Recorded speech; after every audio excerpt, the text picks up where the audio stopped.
السلام علیکم، جے کے نیوز کے ساتھ میں ہوں جبینہ۔ وزیر اعظم عمران خان کا ملک کی بدلتی ہوئی صورتحال کے پیش نظر قوم سے ضروری خطاب۔ یہ اور آگے چلا جائے، یعنی جس طرح ہم 25 اپریل کو سمجھ رہے تھے، یہ چلا گیا 10 سے 20 مئی تک۔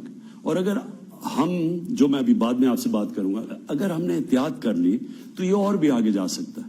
اور یہ اس لیے ہے کہ آج ہم اس خوش قسمت کنڈیشن میں اس لیے، اور خوش قسمت اس لیے میں کہہ رہا ہوں، آپ دنیا میں اور ملکوں کا حال دیکھیں اس وقت کہ کس طرح ہزار 800 دن میں لوگ مر رہے ہیں وہاں۔ تو اس کے مقابلے میں میں یہ کہہ رہا ہوں کہ ان کا جب موازنہ کیا جائے تو ہمارے حالات بہت بہتر ہیں۔ تو اور میں یہ اس لیے بھی ہیں کہ جب 26 کرونا کے کیسز تھے پاکستان میں 13 مئی کے قریب، تو ہم نے تب لاک ڈاؤن کیا تھا پاکستان میں۔ ہاں 13 مارچ کو، تو ہمارا 26 فروری کو پہلا کیس آیا تھا، اور جب ہمارے 26 کیسز ہوئے تو 13 مارچ کو ہم نے اپنا لاک ڈاؤن شروع کیا تھا۔ اور اس لاک ڈاؤن کے بعد مختلف کئی صوبوں نے، سندھ نے زیادہ کیا لاک ڈاؤن، باقی صوبوں نے کم کیا، لیکن اللہ کا کرم یہ ہے کہ ہمارے جو بھی ہم نے قدم اٹھائے، ہم نے جب زائرین بھی آئے تو ان کو کوارنٹین کیا، ان سے پھیلا نہیں، تو اور اس سے پہلے ہم نے کوئی 8 لاکھ یعنی 13 مارچ تک 8 لاکھ لوگوں کو ہم ایئرپورٹ پہ اسکرین کر چکے تھے۔ تو اللہ کا شکر ہے۔ اور پھر چائنا سے بڑا پریشر تھا کہ ہمارے جو اسٹوڈنٹس تھے ووہان میں، جو شہر میں جدھر کرونا شروع ہوا، ان کو واپس بلایا جائے۔ ہم نے پریشر لیا، اور اللہ کا شکر ہے کہ ایک بھی کیس ہمیں چائنا سے پاکستان نہیں آیا۔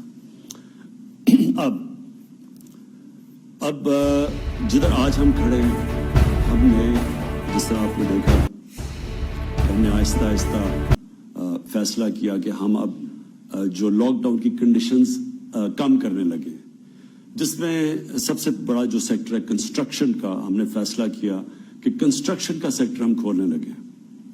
تو وہ کیوں کھولنے لگے، یہ میں پہلے بھی آپ سے بات کر چکا ہوں، لیکن میں یہ بات پھر سے دہراؤں گا، کیونکہ آپ کو سمجھنا چاہیے کہ ہم یہ کیوں قدم اٹھا رہے ہیں۔ دیکھیں، ہمارے جیسے ملک پاکستان، ہندوستان، بنگلہ دیش، ساؤتھ افریقہ جیسے جگہ، جدھر کچی بستیاں ہیں، جدھر غریبوں کی بستیاں ہیں، جدھر کچی آبادیاں ہیں، جدھر شینٹی ٹاؤنز جن کو کہتے ہیں، فلپینز ہے، یہ سارے ملکوں کے اندر جو کنڈیشنز ہیں، جو حالات ہیں، وہ مغرب سے مختلف ہیں۔ مثلا یورپ اور اگر امریکہ کا آپ دیکھیں تو ان سے ہمارے مختلف حالات ہیں۔ ہمارے کچی آبادیوں کے اندر، ہمارے غریبوں کے محلوں کے اندر لوگ جڑ کے رہتے ہیں، ایک ایک کمرے میں 6 سے 5 سے 8 لوگ بھی رہتے ہیں۔ اور وہاں کئی بدقسمتی سے پاکستان میں کچی آبادیوں میں یہ حالات ہیں کہ صاف پانی نہیں ملتا اتنا۔ تو ہم جب ایک قوم فیصلہ کرتی ہے کہ ہم لاک ڈاؤن کریں گے، تو یہ ضرور سوچنا چاہیے کہ جب ہم لاک ڈاؤن کریں گے تو ہماری نظر میں ہونا چاہیے کہ یہ جو غریبوں کی آبادیوں میں لوگ رہتے ہیں، ان کے اوپر اس کے کیا اثرات آئیں گے۔ اور مجھے افسوس سے کہنا پڑتا ہے کہ پاکستان کے اندر، میں کیونکہ میری عمر تقریباً پاکستان جتنی ہے، میں ساری زندگی یہ دیکھتا رہا ہوں کہ ہم جو قانون بناتے ہیں، پالیسیز جو ہم بناتے ہیں، ہم صرف ایک چھوٹی سی ایلیٹ کلاس کا سوچتے ہیں۔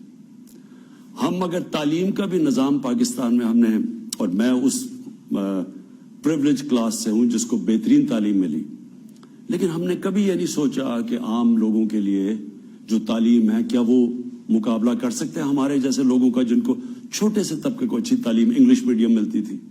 اسی طرح ہم نے آہستہ آہستہ گورنمنٹ کے ہسپتالوں کو تباہ ہوتے دیکھا، غریب لوگوں کے لیے گورنمنٹ ہاسپٹل اور امیروں کے لیے پرائیویٹ ہاسپٹلز، اور جو سپر رچ تھے ان کے لیے لندن کے اندر علاج کروانا۔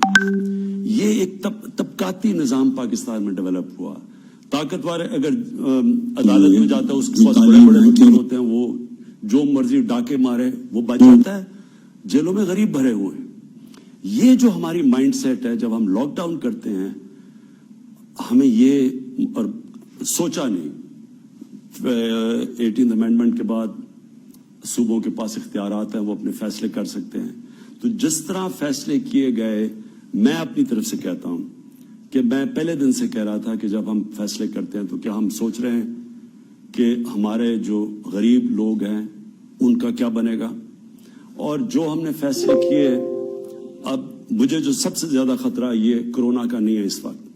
میں ایز پرائم منسٹر پاکستان یہ کہتا ہوں کہ مجھے سب سے زیادہ خطرہ یہ ہے کہ لاک ڈاؤن کی وجہ سے جو ہمارا کمزور طبقہ ہے، غریب طبقہ ہے، اس کے کیا حالات ہیں. اور مجھے خطرہ ہے اس کا، کیونکہ میں صرف سیدھی بات کرتا ہوں. آپ اگر امریکہ میں دیکھیں، انگلینڈ میں جدھر میں نے بہت ٹائم گزارا ہوا ہے، وہاں کا جو مزدور ہے وہ زیادہ تر تقریباً 100% رجسٹرڈ ہے. ہوگا 2-3% نہ رجسٹرڈ، لیکن وہ رجسٹرڈ ہے.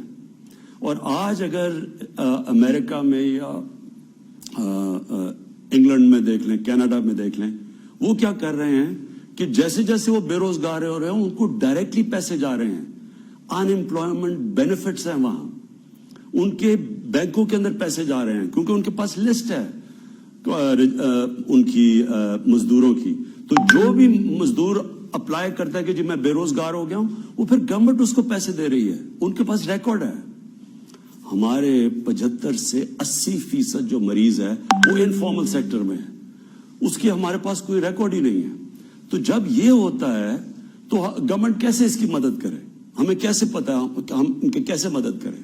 تو اس لیے ہمارے ملک میں یہ بڑا مشکل ہے جب ایک دہاڑی دار جا کے گھر بیٹھ جاتا ہے، روزگار جب ختم ہوتا ہے، اس کے بیوی بچے اس کی دہاڑی کے اوپر ڈپینڈ کر رہے ہیں کہ انہوں نے کھانا پینا ان کا بندوبست کرتا ہے. ہو سکتا ہے وہ 1 ہفتہ 2 ہفتے بےچارے اپنے ساری جو بھی بچایا ہوا ہے ان کو وہ خرچ کر دیں. تو آخر میں ان کے پاس کیا چوائس ہے؟ یا تو سوشل سیکورٹی سسٹم ہی نہیں ہے. یہ جو مغرب ہے وہاں تو پورا ویلفیئر اسٹیٹس ہے. یورپ جو ہے ادھر تو سوشل سیکورٹی ہے، یہاں تو وہ بھی نہیں ہے. اس لیے جب ہم فیصلہ کرتے ہیں ہمارے حالات مختلف ہیں. اور اس لیے ہمیں یہ جو کنسٹرکشن ہے یہ ہم فیصلہ اس لیے کھولنے کا کیا، میں نے اور میری کیبنٹ ہیں، کیونکہ ہم یہ سمجھ رہے ہیں کہ ہم پہنچ ہی نہیں سکتے اتنے زیادہ. یہ جو ان رجسٹرڈ مزدور ہیں ہم ان کے پاس نہیں پہنچ سکتے. ہم نے احساس پروگرام کیا، یہ پاکستان کی تاریخ کا سب سے بڑا پروگرام ہے. 12,000 روپے جو ہم 1,20,00,000 خاندانوں کو پہنچا رہے ہیں، یہ کبھی ہوا ہی نہیں ہے پاکستان میں اتنا بڑا پروگرام. اور وہ بھی میرٹ کے اوپر، یعنی کسی قسم کی سیاسی مداخلت نہیں ہے اس میں. لیکن اس کے باوجود ہم سمجھتے ہیں کہ یہاں اتنے زیادہ جو لوگ ہیں جو اس سے نیٹ سے باہر ہیں، ان تک ہم کیسے پہنچ سکتے ہیں. اور ہمیں ڈر یہ ہے کہ جب تک ہم وہاں پہنچیں لوگ بھوک سے سڑکوں پہ آ جائیں گے. اور اگر لوگ بھوک سے سڑکوں پہ آ جائیں گے تو سارا لاک ڈاؤن کا مقصد ہی فیل ہو جائے گا، کیونکہ لاک ڈاؤن کا تو مقصد یہ ہے کہ لوگوں کو آپس میں فاصلے رہیں. تو اس لیے ہم نے کنسٹرکشن کا شروع کیا. اور میں کنسٹرکشن کی صرف ایک اور بات کرنا چاہتا ہوں.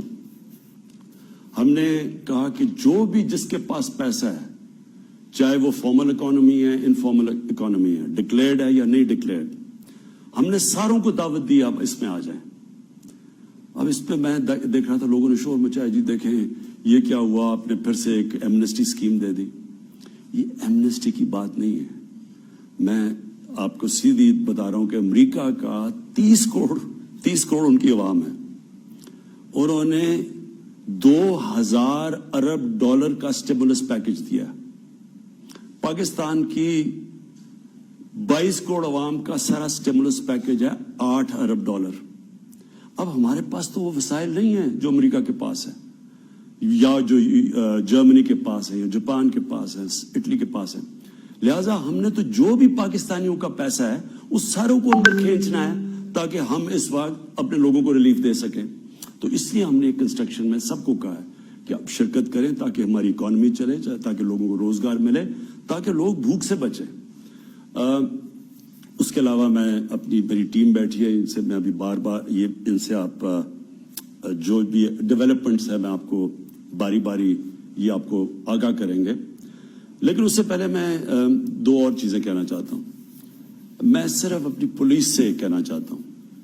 دیکھیں یہ میں نے 2-3 سوشل میڈیا پہ چیزیں دیکھی ہیں کہ لاک ڈاؤن جو لوگ توڑ رہے ہیں ان کو ڈنڈے مارے جا رہے ہیں. میں اپنی پولیس سے کہنا چاہتا ہوں کہ مجھے پتا ہے کہ ہمارے آپ کے اوپر پریشر ہے کہ لاک ڈاؤن مینٹین رکھیں، لیکن دیکھیں یہ لاک ڈاؤن ڈنڈے سے مینٹین نہیں ہوگا. یہ لاک ڈاؤن تب کامیاب ہوگا جب ہمارے شہری خود سمجھیں گے کہ ان کی ذمہ داری ہے, کیونکہ ان کے بھلے کے لیے ہے, یہ ساری قوم کے لیے ہے. کیونکہ اگر کرونا پھیلتا ہے تو ہم جانتے ہیں کہ اس کے ڈائریکٹ اثرات بیماری سے اور انڈائریکٹ لاک ڈاؤن سے ساری قوم کو اثر ہوتا ہے, خاص طور پہ ہمارے غریب لوگوں کو. اس لیے ان کو سمجھائیں. میں جو بھی پاکستان کے اوپینین میکرز ہیں, ہمارے جو آرٹسٹ ہیں, جو ہمارے کالمنسٹ ہیں, جو ہمارے ٹی وی پہ اینکرز ہیں, جو ہمارے علماء ہیں, میں سب کو آپ کو کہتا ہوں کہ آپ سب کا کام ہے کہ عوام کو بتائیں کہ یہ ہم سب کے بھلے کے لیے ہے کہ اگر یہ ہمارا لاک ڈاؤن کامیاب ہوتا ہے, جتنی جلدی کامیاب ہوتا ہے اتنی جلدی ہم واپس اپنے کاروبار کھڑے کر سکتے ہیں, ملک نارمل پہ جا سکتا ہے. تو اس لیے بجائے ان کو مارنے کے, کیونکہ ڈنڈے سے یہ نہیں ہونے لگا, ساری دنیا میں اب سامنے آ رہا ہے, بنگلہ دیش میں, فلپینز میں, ساؤتھ افریقہ میں, ہندوستان میں بھی آپ دیکھ لیں, کوئی بھی ڈنڈے سے لاک ڈاؤن 1-2 ہفتے تو شاید کامیاب ہو جائیں, اس کے بعد نہیں ہو سکتے. تو اس لیے ان کو اپنا سمجھیں, ان کو سمجھائیں لوگوں کو, اور لوگوں کو ہم سارے سمجھاتے رہیں گے کہ یہ آپ سب کے بھلے کے لیے. اس کے بعد رمضان آ رہی ہے اور ہماری مسجدوں کے اندر لوگ عبادت کرنا چاہتے ہیں. ہم سب جانتے ہیں کہ رمضان میں ہم سب مسجدوں میں جاتے ہیں اور ہم چاہتے ہیں کہ وہ ٹائم ہے عبادت کا. ڈاکٹر الوی جو پریزیڈنٹ ہیں, انہوں نے علماء سے آج میٹنگ کی ہے, اس کے اندر کئی چیزیں طے ہو گئی ہیں. مجھے بڑی خوشی ہوئی اس چیز کی, اور میں آج اپیل کروں گا جو بھی امام مسجد ہیں کہ آپ پلیز یہ جو طے شدہ چیزیں ہیں کہ کیا آپ نے پریکاشنز لینی ہیں, کیا آپ نے قدم اٹھانے ہیں کہ لوگ مسجد میں بھی جا سکیں اور کرونا سے بھی بچ سکیں, کہ سوشل ڈسٹینسنگ یعنی فاصلے رکھنے ہیں, اس کے اوپر سب عمل کریں. کیونکہ دیکھیں اگر ایک مسجد کے اندر خدا نخواستہ احتیاط نہ کی گئی اور کرونا پھیلنا شروع ہوا تو وہ مسجد کو ہی نقصان ہوگا, ویران ہو جائے گی مسجد. اور اسی طرح جو ہم یہ کھول رہے ہیں فیکٹریاں بھی اور کنسٹرکشن بھی, یہ بھی ہم نے پوری TORs دیے ہوئے ہیں آپ کو کہ کیا کیا آپ نے قدم اٹھانے ہیں اس کے لیے.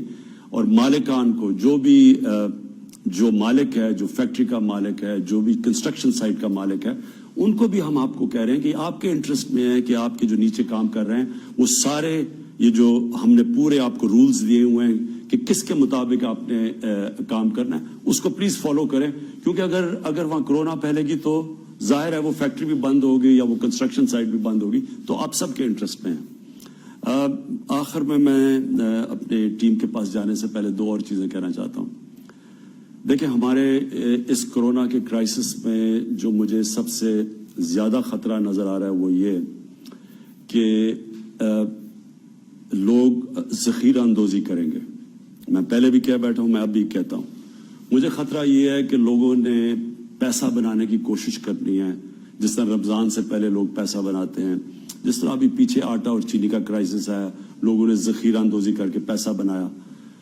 اس باری جو بھی پیسہ بنانے کی کوشش کرے گا ذخیرہ اندوزی کر کے, یہ پہلی دفعہ گورنمنٹ بہت سختی کرے گی. ہم آرڈیننس لے آئے ہیں اس کے اوپر, ذخیرہ اندوزی کے اوپر, یہ بڑی سختی ہوگی اور نیچے مینیجر نہیں پکڑیں گے, ہم مالکان کے پیچھے جائیں گے جنہوں نے اب لوگوں کی مشکلات کے اوپر پیسہ بنانے کی کوشش کی. یہ میں آپ کو کہہ رہا ہوں کہ آپ کو ابھی سے پہلے سے خبردار کر رہا ہوں کہ بڑی سختی کی جائے گی, لوگوں کو پکڑا جائے گا. یہ نہیں, چھوٹے لوگوں کو نہیں پکڑیں گے, اوپر جا کے جو اصل لوگ پیچھے بیٹھے ہوئے ان کو پکڑیں گے. دوسری چیز ہے اسمگلنگ. اس باری ہمیں یہ ڈر ہے کیونکہ پاکستان میں جو گندم ہے وہ جو باہر ہے اس کو تو اس کی قیمت اوپر ہے, اور ہمیں یہ خوف ہے کہ لوگ گندم کو اسمگل کریں گے. اس کے لیے اسمگلنگ کا آرڈیننس یا آج رات آ جائے گی یا کل آ جائے گی, اور وہ آرڈیننس کے مطابق وہ سختی اب کی جائے گی اسمگلرز کے خلاف جو کبھی پہلے نہیں کی گئی. کیونکہ ہم نے کسی صورت قیمتیں بڑھنے نہیں دینی, تاکہ کیونکہ اس کا سب سے نقصان اس ملک میں غریب پہ پہنچے گا. اگر ہم لوگوں کو 12-12 ہزار روپیہ دے رہے ہیں اس وقت, اور یہ کبھی پھر سے میں ریپیٹ کرتا ہوں اتنا پیسہ نہیں دیا گیا, تو اگر انہوں نے قیمتیں اوپر بڑھا دی تو ان کا تو پیسہ بڑی جلدی ختم ہو جائے گا. اس لیے یہ ملک کے لیے یہ اپنے غریب لوگوں کے لیے میں آج اسمگلرز کو بھی کہہ رہا ہوں, ہولڈرز یا یہ جو ذخیرہ اندوزی کرتے ہیں ان کو میں آج آپ کو خبردار کر رہا ہوں کہ بڑی سختی کی جائے گی اس باری. ہم نے یہ 2 آرڈیننس لے کے آ رہے ہیں, اور یہ صرف لے کے آ رہے ہیں اس لیے اپنی قوم کو بچانے کے لیے, اسمگلر سے بھی اور یہ جو کہ ذخیرہ اندوزی کر کے مہنگائی کر کے پیسہ بناتے ہیں. اب میں چاہوں گا کہ اسد آپ پلیز بریف کریں کہ جو بھی آپ کے جو ہر روز آپ بیٹھتے ہیں national command and operation centre میں, کہ جو لیٹسٹ چیزیں. جیسے وزیر اعظم کہہ رہے تھے کہ دنیا کے اندر اب تقریباً تمام ملکوں کے اندر یہ بات ہونی شروع ہو گئی ہے کہ ہم نے بیماری سے تو بچنا ہے, لیکن اس بیماری سے بچنا اس طریقے سے ہے کہ لوگوں کی جو روزگار ہے وہ بھی نہ اس کو ہم مکمل طور پر ختم کر دیں. ظاہر ہے کہ امیر ملک جو ہیں ان کے اندر, ان کے عوام کے اندر, ان کی ریاست کے اندر اس سے زیادہ سخت موجود ہوتی ہے کہ وہ روزگار میں اگر کمی ہو تو پھر بھی برداشت کے قابل رکھ سکتے ہیں. پاکستان جیسے ملکوں کے پاس وہ سخت بھی اس سے بہت کم ہے, لیکن ہم نے ساتھ بیماری سے بچانا بھی ہے. تو اسی لیے ہم نے آپ کو بتایا تھا آج سے کوئی ہفتہ پہلے, 8 دن پہلے آپ کو ہم نے بریفنگ کی تھی کہ ہم جو ہے اب چاہتے یہ ہیں کہ فوری طور پر اقدامات کے لیے تو آپ نے یہ کر دیا کہ آپ نے بندشیں لگا دی اور بڑی سخت بندشیں لگا دی. اس کی وجہ سے بیماری کے پھیلاؤ جو ہو رہا تھا اس کے اندر بھی کمی آئی. وہ بھی وزیر اعظم نے آپ سے ذکر کیا کہ 25 اپریل کو جہاں ہم سمجھ رہے تھے کہ 50,000 کیس ہوں گے, وہاں سے 12 سے 15,000 کے درمیان کا تخمینہ لگایا جا رہا ہے. ہلاکتیں بھی جو ہوئی ہیں, اموات بھی ہوئی ہیں, وہ اس سے بہت کم ہوئی ہیں اللہ کے فضل سے, جس کا اندازہ لگایا جا رہا تھا. لیکن اس کے ساتھ ساتھ لوگوں کی روزگار کے اوپر بھی بہت بھاری اثر پڑا ہے, اور اس کی مختلف اشکال کے اندر ہمیں وہ نظر بھی آ رہا ہے کہ لوگوں کے لیے جو مشکلات پیدا ہوئی ہیں. تو ہم نے ان مشکلات کو آسان تو کرنا ہے, لیکن اس طریقے سے کرنا ہے تاکہ بیماری کا پھیلاؤ بھی بہت زیادہ نہ بڑھے, اور ایسا نہ ہو کہ خدا نخواستہ ہمارا صحت کا نظام جو ہے اس کے اوپر اتنا بوجھ آئے کہ وہ برداشت نہ کر سکیں.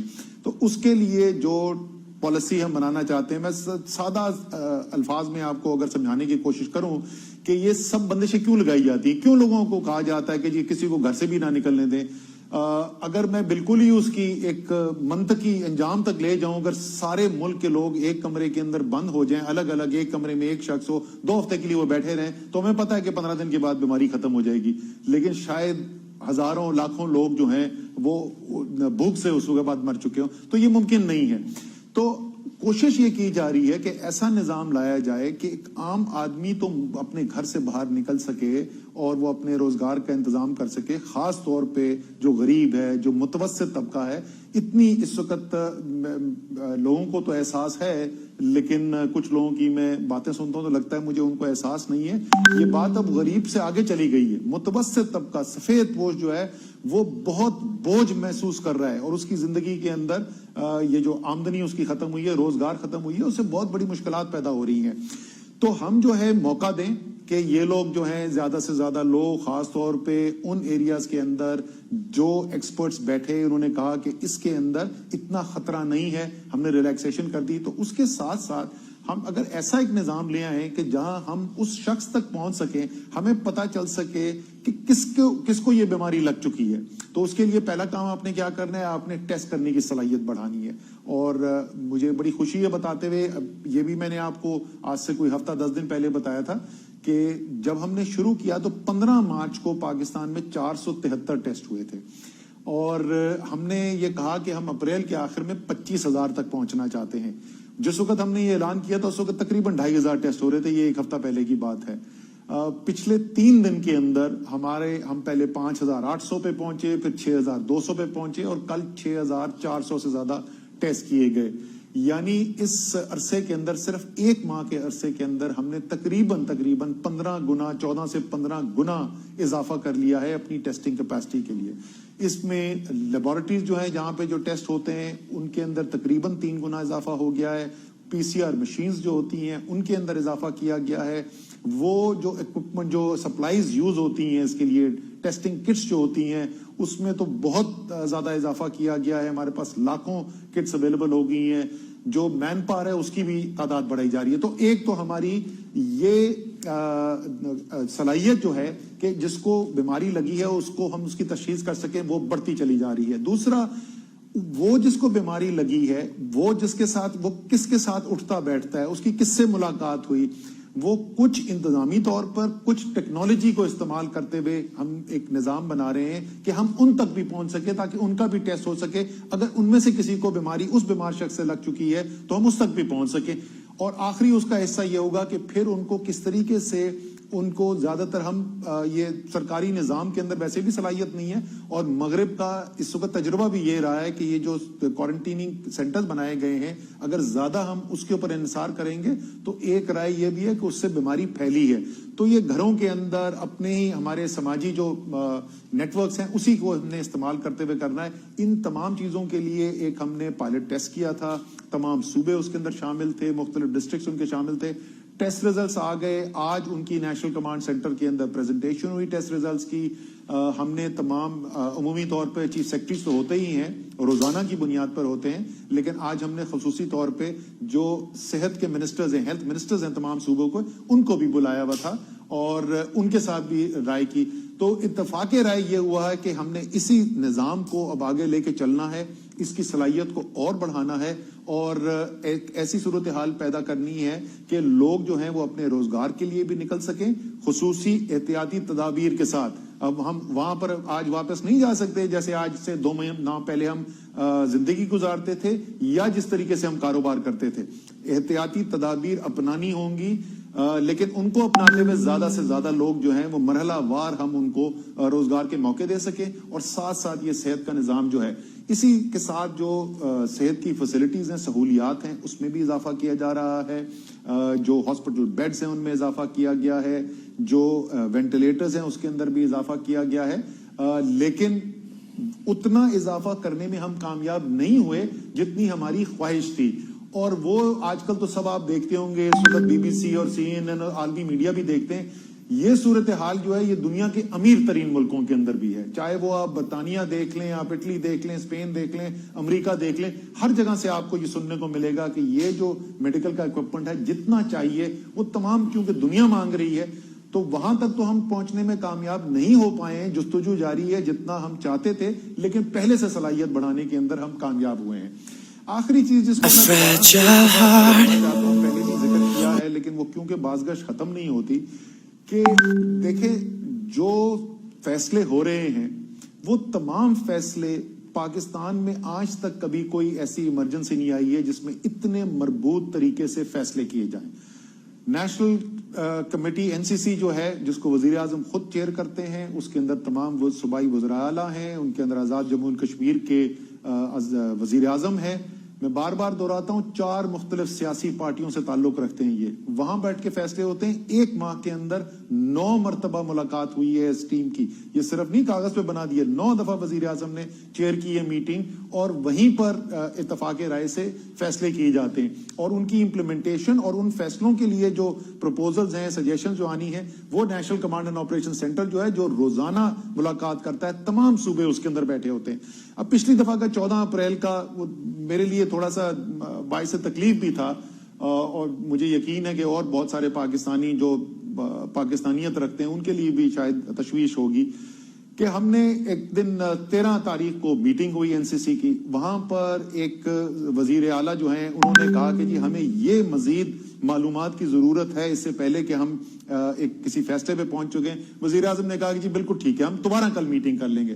فیصلہ ہوا اگلے دن صبح کو national command and operation centre میں وزراء اعلیٰ اور آزاد کشمیر کے وزیر اعظم بھی بیٹھیں گے. ہماری ان کے ساتھ پوری تفصیلی بات ہوئی. دوبارہ کو 14 تاریخ کی دوپہر کو دوبارہ فیصلہ ہوتا ہے, اتفاق رائے سے فیصلہ ہوتا ہے. یہاں پہ بھی کمرے میں کچھ لوگ موجود ہیں جو اس میٹنگ کے اندر تھے. میں نے بتایا جی صبح کو ہمارا کیا اتفاق رائے ہوا ہے. ایک ایک کر کے تمام وزراء اعلیٰ اور آزاد جموں کشمیر کے وزیر اعظم نے کہا کہ جی بالکل یہ ابھی جو اسد عمر نے کہا ہے وزیر اعظم صاحب, یہی ہمارا اتفاق رائے ہوا. ہم وہاں سے اٹھتے ہیں, ہم باہر نکلتے ہیں, اور آدھا گھنٹہ بھی نہیں لگتا تو ہمیں ایسے لگتا ہے کہ ہم نے کوئی ایسا فیصلہ کر دیا جو سب کی مرضی کے خلاف تھا. اس سے ملک کو اب فائدہ نہیں ہو رہا ہے, اور میرا ذاتی طور پہ یہ ماننا ہے کہ اس سے کسی کی سیاست کا بھی فائدہ نہیں ہو رہا ہے, کیونکہ اس صورتحال کے اندر قوم آپ کو اور ہم سب کو متحد دیکھنا چاہتی ہے. لیکن میں کم سے کم آپ کو یہ بتا سکتا ہوں، اور میں اس پہ میں تعریف بھی کرنا چاہتا ہوں کہ یہ تمام سیاسی پارٹیوں کے لوگ جو بیٹھتے ہیں فیصلہ کرنے کے لیے، فیصلہ سازی جو ہے وہ بڑے منظم طریقے سے ہو رہی ہے، وہ باہمی مشاورت سے ہو رہی ہے. شام کو ٹی وی کے اوپر سیاست ہوتی ہے، نہیں ہونی چاہیے، ہوتی ہے، لیکن قوم کو میں کم سے کم یہ تسلی دینا چاہتا ہوں کہ فیصلے جو ہیں وہ سیاست سے نہیں ہو رہے، فیصلے جو ہیں وہ عوام کی فلاح کو سامنے رکھتے ہوئے ہو رہے ہیں. آخری چیز میں حماد سے بتاؤں گا کہ جو چھوٹے کاروبار کرنے والے ہیں ان کے لیے کیا سوچ رہے ہیں، جو ایک اکنامک ریلیف پیکج کا اعلان کیا گیا تھا. لیکن آخری چیز جو ایک اور چیز ذرا سا بڑی پاکستان کی قوم کو میں سمجھتا ہوں، میں دل سے سمجھتا ہوں کہ پاکستانی قوم جو ہے خوددار قوم ہے.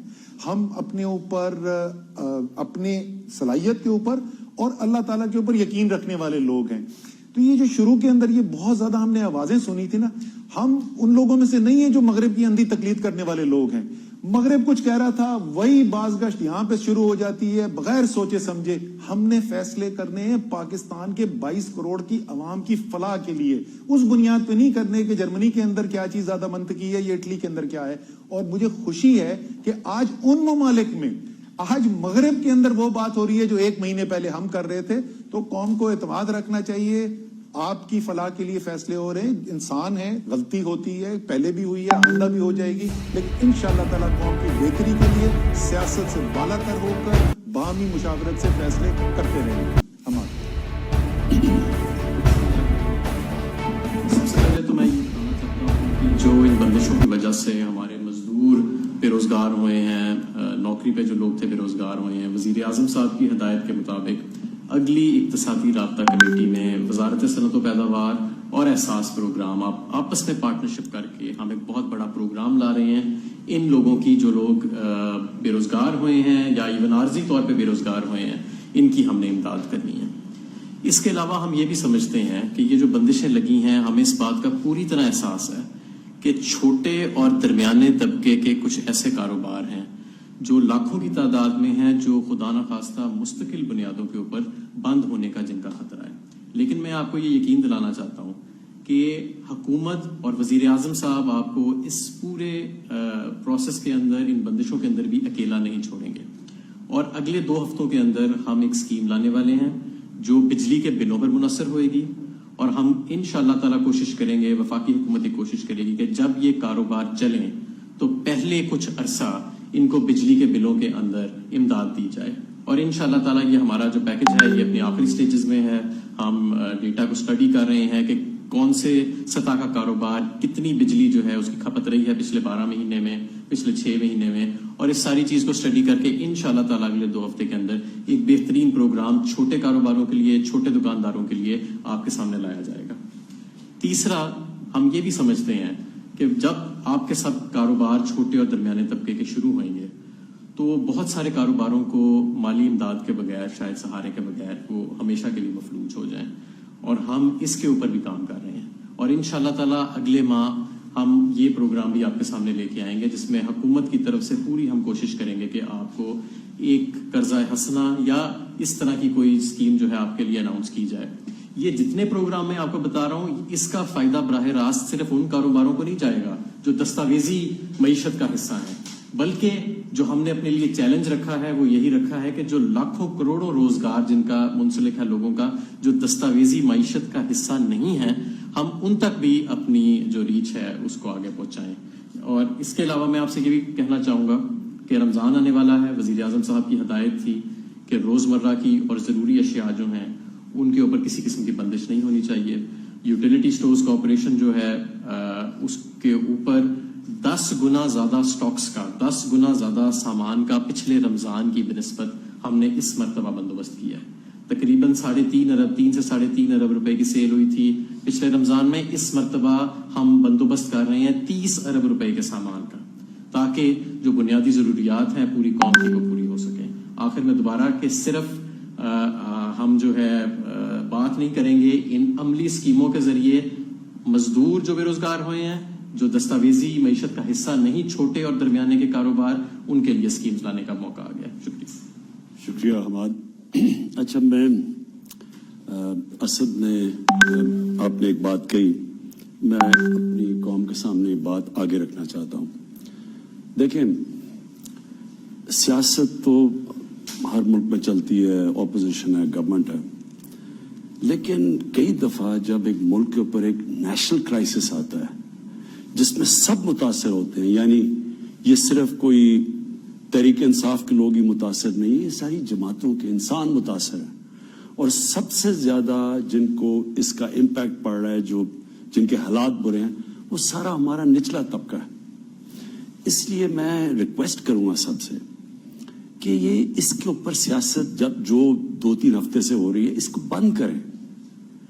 میں دیکھ رہا ہوں کہ ایک ایسا طبقہ ایسے لگتا ہے کہ جیسے وہ چاہتے ہیں کہ یہاں زیادہ افیکٹ ہو کورونا کا، اور ان کو مایوس ہیں کہ زیادہ اس وقت ابھی کورونا سے لوگ نہیں مرے، تاکہ وہ اپنی سیاست چمکائیں، گورنمنٹ کو کچھ کہیں. دیکھیں، آپ دنیا میں باہر دیکھیں، اتنی ان کے کئی ملکوں کے لیڈرز نے غلطیاں کی ہیں کہ ان کی آپ سٹیٹمنٹس دیکھ لیں، انہوں نے کچھ سمجھ رہا تھا، ہوا کچھ، اور اس کے نتیجے میں اس وقت ان کو میڈیا ان کو چیزیں ریمائنڈ کروا رہا ہے کہ پہلے آپ نے یہ کیا، آپ یہ کیا. ہم نے تو پہلے دن سے جو بھی چیزیں کی وہ آج اللہ کا کرم ہے ٹھیک نکل رہی ہیں. اس کے باوجود زبردستی ایک سیاسی رنگ دیا جا رہا ہے. میں ایک خاص طور پہ چیز کہنا چاہتا ہوں کہ میں 2 دن کل ایک پڑھا کہ جی کراچی کے اندر زیادہ کوئی لاشیں آنی شروع ہو گئی ہیں جن کو رجسٹر نہیں ہوا کہ کورونا کی وجہ سے. میں ابھی ڈاکٹر فیصل کو کہوں گا کہ اس کے اوپر بات کریں، لیکن دیکھیں، اس سے آپ اپنے معاشرے میں افراتفری پھیلا رہے ہیں. کیا اس کو کوئی خبر کو صحیح طرح دیکھا آپ نے؟ کیا یہ ٹھیک تھی؟ کیا اس سے زیادہ خوف پھیلے گا معاشرے میں؟ خوف کی وجہ سے لوگ اور وہ حرکتیں کریں جس سے مزید اور نقصان ہو سکتا ہے. یعنی یہ بڑی غیر ذمہ دارانہ حرکت ہے کہ آپ نے ویریفائی کیے بغیر کہا جی کورونا کی وجہ سے لوگ مرے اور ان کا پتہ ہی نہیں، اور گورنمنٹ چھپا رہی ہے. انٹرسٹ میں ہے کہ ہمیں پوری انفارمیشن ملے، تو گورنمنٹ کو چھپانے، کیا ہم اگر آج چھپا لیں گے تو کیا کیسز رک جائیں گے؟ کیا ایک دم لوگوں کے سامنے جب اتنے زیادہ لوگ کورونا سے مریں گے تو وہ کیسے پھر کیا کرے گی گورنمنٹ؟ تو میری ریکویسٹ یہ ہے کہ ان دنوں کے اندر ہمارے پاس national command and operation centre ہے جو ہر روز ڈیٹا کو اینالائز کر رہا ہے، چاروں صوبوں اور آزاد کشمیر اور گلگت بلتستان کی کوآرڈینیشن سے ہم یہ سارا کر رہے ہیں. اگر کسی کو کچھ شک و شبہ ہے، یہاں پورا ایک سینٹر بنا ہوا، اسے چیک کر لیں، ہمیں چھپانے کی کیا ضرورت ہے. اور میں دوسری چیز یہ ریکویسٹ کروں گا کہ جب ہم کوآرڈینیشن سے سب کچھ کرتے ہیں تو یہ کیا ضرورت ہے کہ ایک طرف سارے مان جاتے ہیں کہ ہاں جی ٹھیک ہے، کنسنسس سے فیصلہ ہو جاتا ہے، اس کے بعد ان کی جماعت کے کوئی لیڈر کوئی اور سٹیٹمنٹ دے دیتے ہیں. تو میں صرف یہ کہہ رہا ہوں کہ آج کورونا کا یہ کرائسس بہت برا ہو سکتا ہے، ہو سکتا تھا ابھی تک. اللہ کا خاص کرم ہے اور آپ کو قوم کو مبارک ہو کہ آپ نے مشکل وقت گزارا، اور جس طرح بھی ہم نے یہ لاک ڈاؤن کیا، اللہ کا شکر ہے کہ اتنی تیزی سے نہیں پھیلا. لیکن اگر یہ آگے پھیلتا بھی ہے تو آپ سب کو، یہ ساری قوم کو نقصان ہوگا. اس لیے میری ریکویسٹ یہ ہے کہ اس میں قوم مل کے چلے. یہ کرائسس ہے، اس میں پالیٹکس نہ کھیلے. اسے میں ریکویسٹ کروں گا ڈاکٹر فیصل، آپ پلیز یہ جو اب تک کورونا کا ایگزیکٹ سچویشن ہے، کیونکہ ڈاکٹر فیصل کی ٹیم سارا ڈیٹا پاکستان سے لے کے ہر روز اس کو اینالائز کرتی ہے. میں کچھ دیر میں آپ کو کچھ اندازہ یا انسائٹ دینے کی کوشش کروں گا کہ یہ جو فیصلہ سازی کا عمل ہے، اس کو انفلوئنس کرنے کے لیے اور اس کو بتانے کے لیے تاکہ ایک بہتر فیصلہ ہو سکے، جو سائنسی عمل ہے، جو میڈیکل عمل ہے، اس کا کیا طریقہ کار ہم اڈاپٹ کرتے ہیں. سب سے پہلے تو ہم گلوبل انفارمیشن اور جو ڈیٹا آ رہا ہے اس پہ روزانہ کی نظر رکھتے ہیں. جو گلوبل پریکٹسز ہیں، کیا ایکشن کیا گیا، کیا نہیں کیا گیا، اس کے کیا اثرات ہیں، حتی الوسع جس حد تک اس میں سے کوئی نتیجہ اخذ کیا جا سکتا ہے اس کو دیکھا جاتا ہے. پھر ہم پاکستان کے جو اعداد و شمار ہیں، ہر روز کے بیسس پہ تمام صوبوں سے جو آ رہے ہیں، اس میں نئی انفیکشنز کے اعداد و شمار، اس میں اموات کے اعداد و شمار، وہ تمام لوگ جو آئی سی یوز یا وینٹیلیٹرز یا انتہائی نگہداشت یونٹس میں پڑے ہوئے ہیں،